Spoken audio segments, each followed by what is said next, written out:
Shalom, kembali dalam perenungan firman Tuhan, perjanjian dengan Allah. Nah, perjanjian dengan Allah ini harus benar-benar kita sepakati. Artinya kita tidak, ketika kita menerima Tuhan Yesus sebagai Tuhan dan Juru Selamat, kita sudah ada ikatan perjanjian, yang artinya antara kita dan Allah itu ada ikatan, covenant, ikatan perjanjian. Kalau di dalam dunia ini ada yang namanya disebut MOU, Memorandum of Understanding, ikatan perjanjian antara kedua pihak, baik itu perjanjian dalam jual beli rumah, dalam perjanjian jual beli tanah, perjanjian membangun gedung, perjanjian dalam pekerjaan apapun. Ya, nah ini harus disepakati. Kalau tidak disepakati maka akan ada sanksinya, akan ada resikonya. Maka mau nggak mau, kalau sudah ada ikatan perjanjian MOU itu, kita harus melaksanakannya sesuai dengan perjanjian. Kalau kita ada ikatan perjanjian dengan Allah, maka janganlah kita undur daripada Allah. Oleh karena masalah kehidupan ini, ya, yang merasa Allah jauh daripada kita tidak didengar doa kita oleh Allah, dan banyak macam lainnya. Alasan-alasan yang kita buat untuk undur daripada Tuhan, terutama masalah pasangan hidup. Kalau pasangan hidup kita tidak seiman, cenderung kemungkinan kita akan meninggalkan Tuhan. Jangan berkata seperti ini, gampanglah nanti kalau sudah menikah, suami atau istri saya akan saya bawa ke gereja mengikut Tuhan. Saya mau katakan tidak semudah itu. Makanya gelap dan terang tidak mungkin menyatu. Makanya ketika engkau diberkati di gereja, itu ada ikatan perjanjian. Berjanji di hadapan Allah, berjanji di hadapan hamba Tuhan, juga jemaat. Terutama berjanji di hadapan Allah ini yang harus kita taati dan tekuni, ya. Jangan kita undur atau mentiadakan perjanjian itu, perjanjian kita dengan Allah. Dalam firman Tuhan 1 Tawarik 16 ayat 14 sampai 18 mengatakan, "Dialah Tuhan Allah kita, di seluruh bumi berlaku penghukumannya.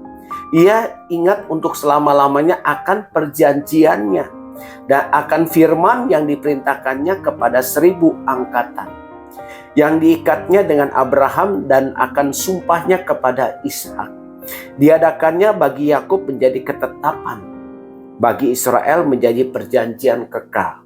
Firman-Nya, kepadamu akan kuberikan tanah Kanaan sebagai milik pusaka yang ditentukan bagimu."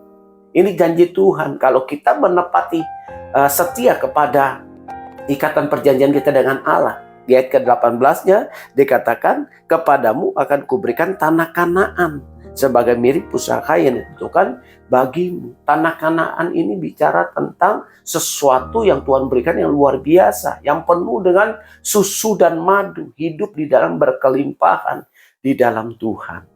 Oleh sebab itu, setialah kepada Tuhan. Terus sampai garis akhir engkau harus setia. Jangan tinggalkan Tuhan. Jangan undur daripada Tuhan. Atau engkau menjauh daripada Tuhan. Semakin engkau menjauh daripada Tuhan, maka masalah-masalah itu akan menjadi besar. Bukan masalah itu akan menjadi berkurang atau tiada. Maka justru oleh karena kita meninggalkan Tuhan, masalah-masalah itu tetap ada dan tetap besar. Percayalah, segala kuk yang dipasang oleh Tuhan, artinya kuk masalah apapun, ya, setiap proses yang daripada Tuhan, Tuhan akan memberikan jalan keluar buat kita. Waktu yang tepat, yang sesuai dengan rencananya. Ada seorang anak Tuhan, dia bersaksi, Tuhan itu luar biasa.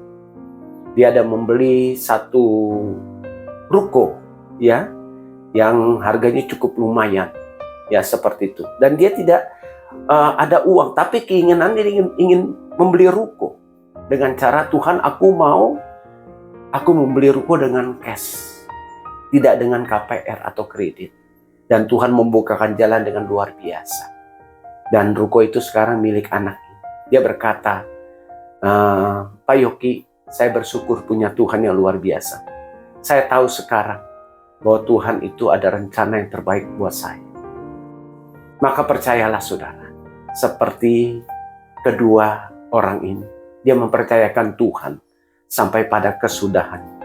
Mempercayakan Tuhan artinya kita menaruh harap sepenuh hati kepada Tuhan, mengingat akan perjanjian kita dengan Allah. Salam pemulihan dan lawatan. Tuhan Yesus memberkati.